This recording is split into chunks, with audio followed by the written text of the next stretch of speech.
All right, the first story at the top of antiwar.com today. Ukraine asks NATO to send troops for training.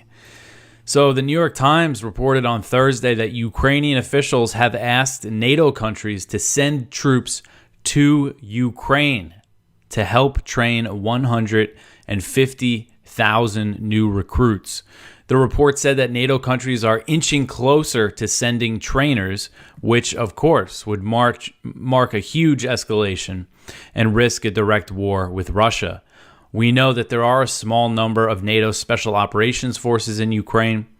As of March 2023, so a little over a year ago, there was 97. But an open deployment to train a large number of Ukrainian troops would take things to another level. And so this is a big story.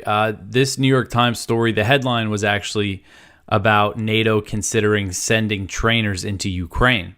But what I thought was more, because we know that some NATO countries have been talking about this openly, what I thought was more significant was the fact that this report says Ukraine has asked for it, has requested NATO troops. As far as I understand, this is really the first that we know for sure that Ukraine is asking for a specific NATO troop deployment to train troops. In the early days of the war, Zelensky was asking for the no-fly zone, which was asking for direct NATO intervention, and that would mean war with Russia. But here it looks like the Ukrainians are asking for NATO to deploy troops.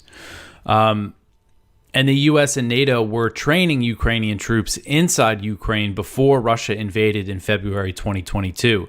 Since then, the training has been held in Germany and other parts of Europe, but Kiev wants to shift it back inside Ukraine so the Ukrainian recruits can be quickly deployed to the front lines. So far, the U.S. has not agreed to the request, but it appears that Washington is considering it. The New York Times cited a U.S. official who said one possibility could be to train Ukrainian troops in Lviv, which is a city in western Ukraine near the Polish border. So a U.S. official is saying, yeah, maybe that's something that we could do. And Russia has bombed this area, this part of Ukraine, throughout the war. They've hit targets pretty far west, including strikes in Lviv just a few weeks ago that targeted energy infrastructure. In comments on Thursday, Chairman of the Joint Chiefs of Staff, General Charles Q. Brown, said that a NATO training deployment was an inevitability, but appeared to rule it out for now. He told reporters, quote, "We'll get there eventually over time," end quote. So that is really something to see the top officer in the U.S. military say, yeah, we'll have troops in Ukraine eventually. But he said right now it would put a bunch of NATO trainers at risk. And he said that Ukraine would have to choose whether to use air defenses to protect them or infrastructure near the front line. So he's saying that, acknowledging that if NATO does this, Russia's probably going to target these NATO troops. And this is,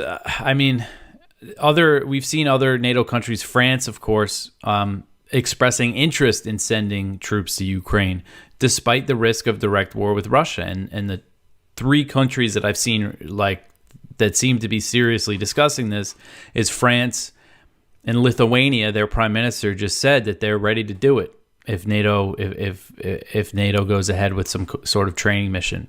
And Estonia, they're discussing kind of another plan that would involve sending troops to sort of relieve Ukrainian soldiers of their duties in Western Ukraine so they can go fight on the front lines. And that's kind of another level because they're like directly participating in the war effort. Training would be the same thing, I guess. But it's just very concerning to see that Ukraine apparently has made the request. And they're not just saying, no, we can't do it. When they were asking for the no-fly zone, the U.S. response was, no, absolutely not. That means war with Russia, World War III. Now they're asking for troops, and it doesn't look like they're saying no.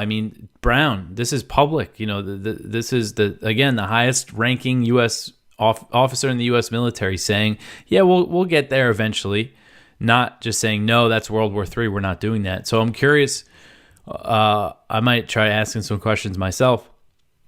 What the State Department will say, what the White House will say, if reporters follow up on this, It's just it's really concerning, and just the risk of escalation in Ukraine.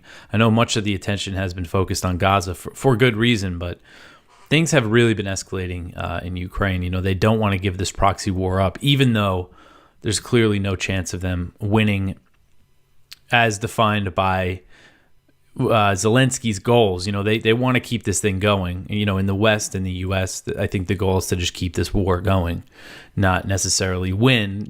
But they don't want Ukrainian front lines to completely collapse.